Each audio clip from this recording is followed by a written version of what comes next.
Guys, India में opportunities और employment दोनों की ही कमी नहीं है, लेकिन फिर भी आज भी इंडियन यूथ एम्प्लॉयमेंट को लेकर सबसे ज्यादा टेंशन में रहता है।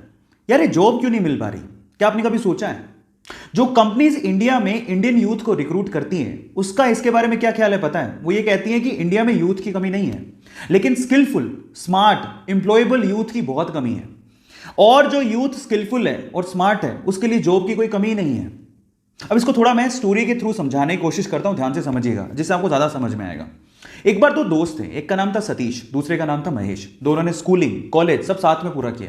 मजे की बात यह थी कि उनकी सेम ही कंपनी में जॉब लग गई। दोनों ने बहुत हार्डवर्क किया पूरे साल भर। साल भर बाद उनका प्रमोशन होना था। तो जिस दिन प्रमोशन था उस दिन बॉस आए। उन्होंने सतीश को प्रमोशन लेटर देते हुए कहा कि सतीश, तुम्हारा प्रमोशन होता है। तब महेश ने पूछा कि सर मेरा? तो बॉस ने कहा कि महेश, आई एम सॉरी, तुम्हें प्रमोशन नहीं मिल पाएगा, इस साल तो कम से कम नहीं मिल पाएगा, वर्क हार्ड। तो ऐसा करके बॉस अपने कैबिन में चले गए। महेश उदास हो गया। महेश सोचने लगा कि सेम स्कूल से किया, सेम कॉलेज से किया, एक साल मैंने भी हार्डवर्क किया है, मेरा प्रमोशन क्यों नहीं हुआ? अब दिमाग में उस टाइम क्या बातें आती है पता है? भाई, यहां तो बटरिंग से प्रमोशन होता है। जरूर सतीश ने बटरिंग की होगी बॉस की, और उसको गुस्सा आ गया। उसने सोचा मैं कल से नहीं आऊंगा। वो बॉस के कैबिन में गया और बॉस को बोलता है कि बॉस, अब मैं कल से तो नहीं आऊंगा, आई एम सो सॉरी। तो बॉस ने कहा कि क्यों नहीं आओगे? तो वो कहता है कि बॉस, मैंने बहुत हार्डवर्क किया पूरे साल भर, लेकिन मेरा प्रमोशन नहीं हुआ। अब मुझे ऐसा फील होता है कि इस कंपनी में सिर्फ बटरिंग करने वालों का ही प्रमोशन होता है। मतलब वो डायरेक्टली सतीश पे ब्लेम लगा रहा था कि सतीश ने बटरिंग की है, लेकिन बॉस तो ये जानता था कि सतीश ने बटरिंग नहीं की है। सतीश ने वाकई में हार्डवर्क किया है, वो स्मार्ट है, महेश से स्मार्ट है। अब इस चीज को प्रूव कैसे करें? बॉस ने लगाया दिमाग, इसलिए तो वो बॉस था, उसने दिमाग लगाया। उसने क्या कहा, महेश एक काम करो, मैं तुम्हें एक टास्क देता हूं, अगर तुमने वो टास्क कर लिया तो मैं तुम्हें सतीश से ज्यादा पैसे दूंगा और प्रमोशन भी दूंगा। महेश ने कहा ठीक है।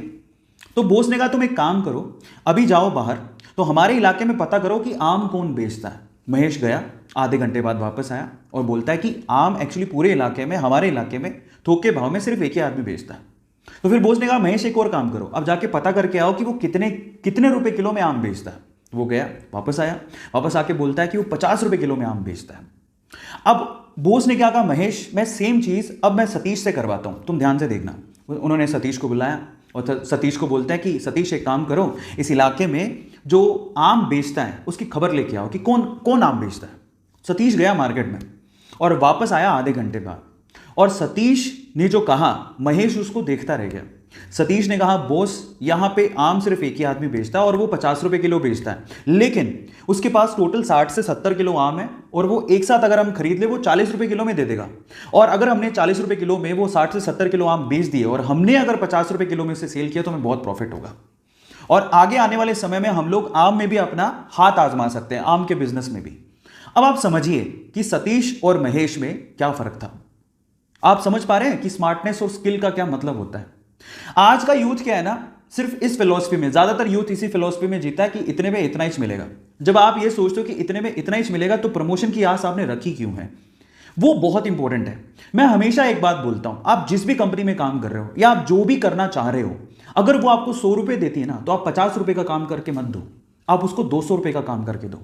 आप उसको अपना आदी बनाओ। जब आप उसको अपना आदी बना लोगे तो आप जिंदगी में प्रमोशन के लिए या एम्प्लॉयमेंट के लिए टेंशन में कभी नहीं रहोगे।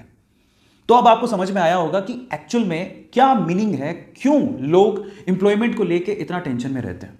सो गाइस, मेरी तरफ से मैंने समझाने की कोशिश करी है। ऐसी अमेजिंग स्टोरीज के लिए यूट्यूब पे हमारे चैनल को सब्सक्राइब कर लीजिए, और अगर आप इंस्टाग्राम पे देख रहे हैं तो मुझे फॉलो करना मत भूलिएगा, और इस स्टोरी को लोगों के साथ शेयर जरूर करिएगा ताकि वो समझें कि यूथ और स्किलफुल यूथ में क्या फर्क है। Thank you so much.